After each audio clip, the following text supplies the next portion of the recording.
Hello friends, இன்றைக்கி நம்ம கடைகளில் கிடைக்கிற மாதிரியான நல்ல ஒரு காரசாரமான கொள்ளு இட்லி பொடி தாங்க இன்றைக்கி ரெடி பண்ண போகிறேன்.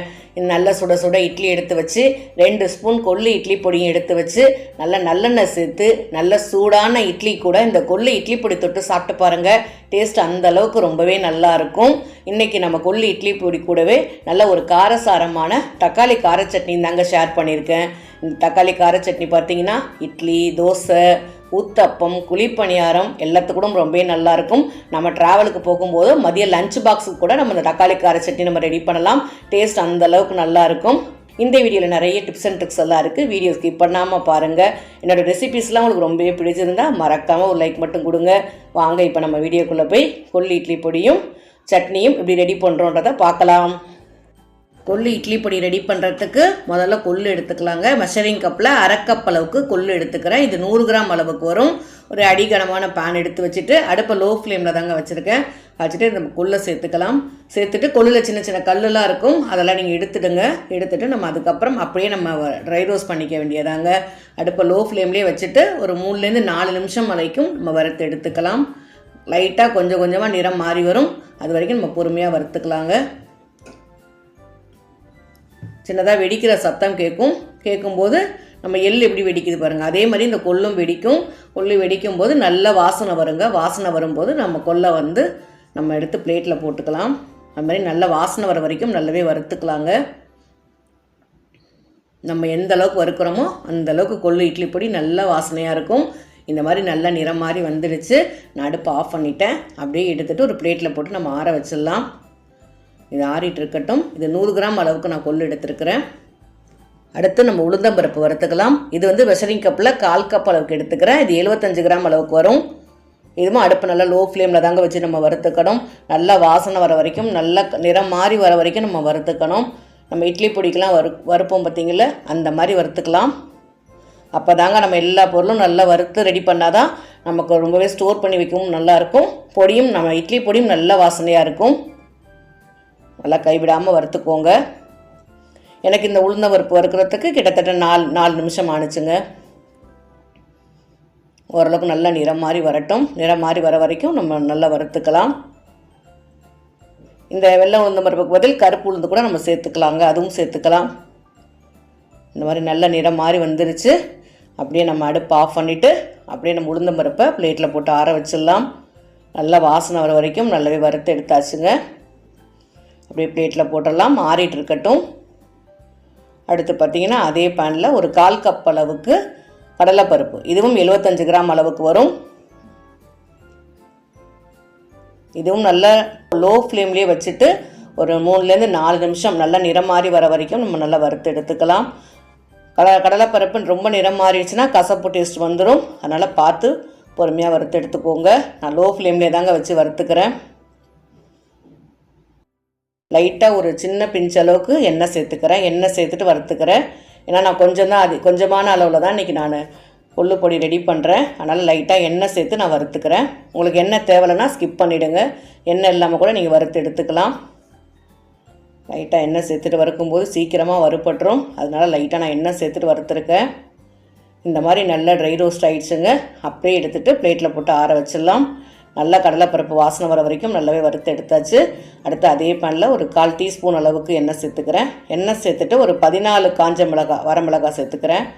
இது கொஞ்சம் காரமாக தாங்க இருக்கும். ஒரு 14 மிளகாய் ஓரளவுக்கு லைட்டாக காரம் சாப்பிட்ற அளவுக்கு காரம் கரெக்டாக இருக்கும்.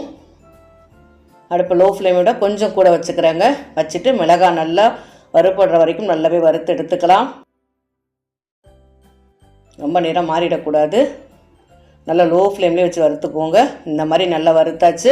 அடுத்து 2 கொத்து கருவேப்பிலை சேர்த்துட்டு லைட்டாக எண்ணெய் சேர்த்து கருவேப்பிலையும் நல்லா ட்ரை ரோஸ்ட் பண்ணி எடுத்துக்கலாம். நல்லா ஆறினதுக்கப்புறம் நல்லா ட்ரை ரோஸ்ட்டாக நல்லா மொறுமொறுன்னு வந்துடும். கொள்ளு, உளுந்தம்பருப்பு, கடலைப்பருப்பு, வரமிளகாய், கருவேப்பிலை எல்லாமே வறுத்தாச்சு. அடுத்து அடுப்பை லோ ஃப்ளேமில் வச்சுட்டு அதே பேனில் ஒரு 1/2 டீஸ்பூன் அளவுக்கு ஜீரகம் சேர்த்துக்கிறேன். ஜீரகம் சேர்த்துட்டு அதையும் லைட்டாக ட்ரை ரோஸ்ட் பண்ணி எடுத்துக்கலாம்.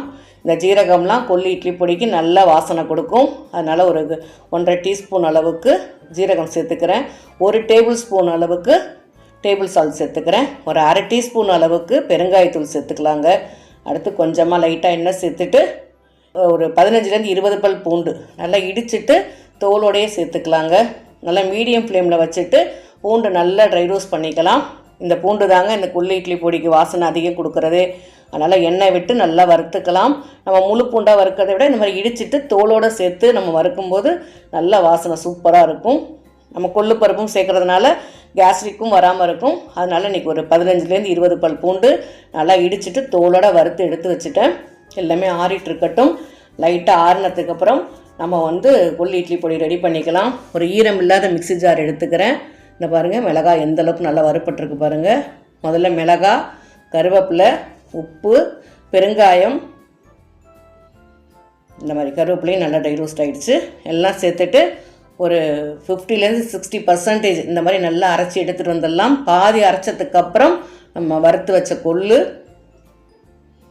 அடுத்து உளுந்தம்பருப்பு, கடலைப்பருப்பு, பூண்டு மட்டும் நம்ம அப்படியே எடுத்து வச்சுருக்கிறேன். லாஸ்ட்டாக தாங்க சேர்க்க போகிறேன். மற்ற எல்லா பொருளும் சேர்த்துட்டு நல்லா அரைச்சி எடுத்துகிட்டு வந்துடலாம். இந்த மாதிரி ஓரளவுக்கு நைஸாகவே அரைச்சிருக்கேன். இந்த ஸ்டேஜில் நம்ம வறுத்து வச்ச பூண்டை சேர்த்துட்டு அரைச்சிக்கோங்க. பூண்டு சேர்த்து அரைக்கும் போது விப்பர் மோடில் 2-3 தடவை விட்டு விட்டு அரைச்சிக்கோங்க. இப்படி அரைச்சி பாருங்கள். கொள்ளு இட்லி பொடி நல்லா வாசனையாக கமகமான அட்டகாசமாக இருக்கும் ஃப்ரெண்ட்ஸ். இந்த மாதிரி நல்லா பொறன்னு இருக்கும். நல்லா நைஸாகவும் அரைச்சி எடுத்துக்கணும். நமக்கு கொள்ளு இட்லி பொடி சூப்பராக ரெடி ஆகிடுச்சு. நல்ல பூண்டு வாசனை, பெருங்காய வாசனை, கருவேப்பிலை வாசனையோட கொள்ளு இட்லி பொடி அட்டகாசமாக இருக்குது ஃப்ரெண்ட்ஸ். ஒரு அடிகனமான பேன் எடுத்துகிட்டு ஒரு 1.5 டேபிள் ஸ்பூன் அளவுக்கு எண்ணெய் எடுத்துக்கிறேன். ஒரு 8 காஞ்ச மிளகாய் எடுத்துக்கலாம். இது கொஞ்சம் காரமாக தாங்க இருக்கும். அதனால் ஃபஸ்ட்டு எண்ணெயிலேயே நல்ல மிளகாயை வறுத்து எடுத்துக்கிறேன். ஒரு 8 மிளகாய் நல்லா லோ ஃப்ளேம்லேயே வச்சு நம்ம வறுத்துக்கலாம். மிளகாயோட நிறம் மாறாமல் அப்படியே ஒரு பிளேட்டில் எடுத்து வச்சுக்கிறேன். நல்லா எண்ணெய் இல்லாமல் வடிகட்டிட்டு மிளகாயை மட்டும் முதல்ல எடுத்துக்கலாம். அடுத்து மெஷரிங் கப்பில் பார்த்தீங்கன்னா 3/4 கப் அளவு சின்ன வெங்காயம் சேர்த்து தக்காளி சட்னி செய்யும்போது கொஞ்சம் நல்லா காரமாக இருக்குங்க. அடுத்து ஒரு 7லேருந்து 8 பல் பூண்டு சேர்த்துக்கிறேன். பூண்டு வேணான்னு சொல்கிறவங்க ஸ்கிப் பண்ணிவிடுங்க. வெங்காயம் மட்டும் சேர்த்துக்கோங்க. வெங்காயமும் பூண்டும் சேர்ந்து எண்ணெயிலே நல்லா வதங்கட்டும்.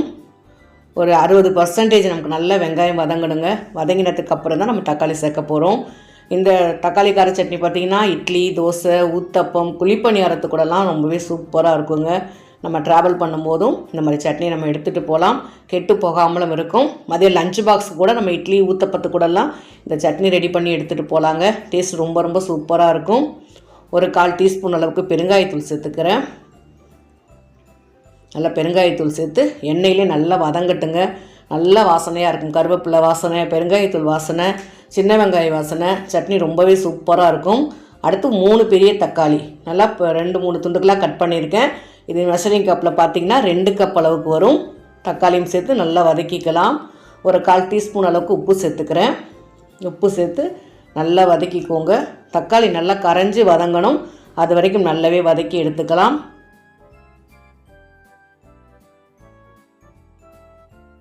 நல்லா எண்ணெயிலே வதங்கட்டுங்க. எந்த அளவுக்கு நம்ம வெங்காயம் தக்காளி வதக்குறோமோ அந்த அளவுக்கு சட்னி சூப்பராக இருக்கும். நல்லா அடி பிடிக்காமல் நல்லா வதக்கி எடுத்துக்கிறேன்.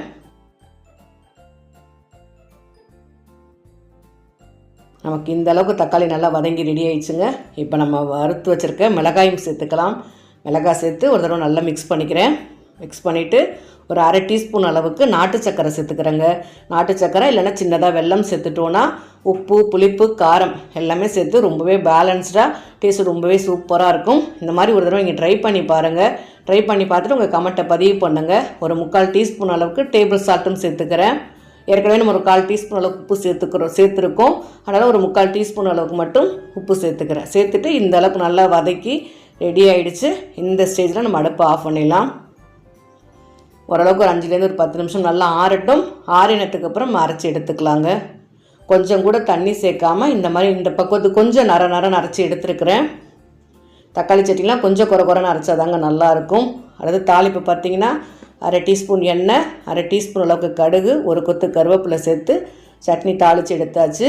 நமக்கு இட்லியும் நல்லா சுட சுட சூப்பராக ரெடி ஆயிடுச்சு. நல்லா ஒரு பஞ்சு மாதிரி சாஃப்டான சுட சுட இட்லி கூட நம்ம இந்த தக்காளி கார சட்னியும் இட்லி பொடியும் தாங்க தொட்டு சாப்பிட போகிறோம். இந்த மாதிரி ஒரு சின்னதாக ஒரு இலை எடுத்து வச்சுட்டு நல்லா சுட சுட ஒரு 3 இட்லி எடுத்து வச்சுக்கிறேங்க. நல்லா சூடான இட்லி கூட நல்லா ஒரு 2 ஸ்பூன் அளவுக்கு கொள்ளு இட்லி பொடி எடுத்து வச்சுக்கலாம். இந்த கொள்ளு இட்லி பொடி பார்த்திங்கன்னா சின்னதாக ஒரு மைல்டான காரம், கொள்ளோட லைட்டாக சின்ன வாசனை, பெருங்காயத்தூள், கருவேப்பிலை எல்லாம் சேர்த்து நல்ல ஒரு மைல்டான வாசனையோடு நமக்கு கொள்ளு பொடி அட்டகாசமாக இருக்கும் ஃப்ரெண்ட்ஸ். நம்ம இட்லி தோசைக்கெலாம் தாங்க இது நல்லாயிருக்கும், சாதத்து கூட நமக்கு சாப்பிட்றதுக்கு நல்லா இருக்காது. அதனால் இட்லி, தோசை, ஊத்தப்பம் அந்த மாதிரி எல்லாம் டிஃபன் ஐட்டத்துக்கெலாம் நம்ம இந்த கொள்ளு இட்லி பொடி வச்சு சாப்பிட்லாம். நான் இட்லி மேலேயும் நல்லா ஒரு 2 ஸ்பூன் நல்லெண்ணெய் சேர்த்துக்கிறேன். நல்லெண்ணெய் சேர்த்துட்டு நம்ம இந்த இட்லி பொடியோட தொட்டு சாப்பிடும்போது பார்த்திங்கன்னா டேஸ்ட் உண்மையாகவே சொல்கிறேன் அந்தளவுக்கு நல்லா இருக்குது ஃப்ரெண்ட்ஸ். நீங்களும் ட்ரை பண்ணி பாருங்கள். இந்த மாதிரி கொள்ளு இட்லி பொடி கூட நல்லெண்ணெய் சேர்த்து இந்த மாதிரி இட்லியை ஊற வச்சு சாப்பிடும் போதும் டேஸ்ட் ரொம்பவே சூப்பராக இருக்கும். இந்த மாதிரி ஒரு கொள்ளு இட்லி பொடி கூட ஒரு சின்னதாக கெட்டி தேங்காய் சட்னி வச்சு சாப்பிடும்போது இன்னமும் சூப்பராக இருக்கும். நம்ம இன்றைக்கி ரெடி பண்ண தக்காளி கார சட்னி எடுத்து வச்சுக்கிறேன். நல்லா இட்லி கூட இந்த கார சட்னி தொட்டு சாப்பிட்டு பாருங்கள், அந்தளவுக்கு நல்லா இருக்குங்க. உண்மையாகவே சொல்கிறேன் அந்தளவுக்கு நல்லாயிருக்கும். நல்ல ஒரு புளிப்பு, உப்பு, காரத்தோட நமக்கு தக்காளி சட்னி அட்டகாசமாக இருக்குது. ரெசிபீஸ்லாம் உங்களுக்கு ரொம்பவே பிடிச்சிருந்தா மறக்காமல் ஒரு லைக் மட்டும் கொடுங்க, கமெண்ட் பண்ணுங்கள். வெங்காய சமையலை சப்ஸ்கிரைப் பண்ணிக்கோங்க. தேங்க்யூ.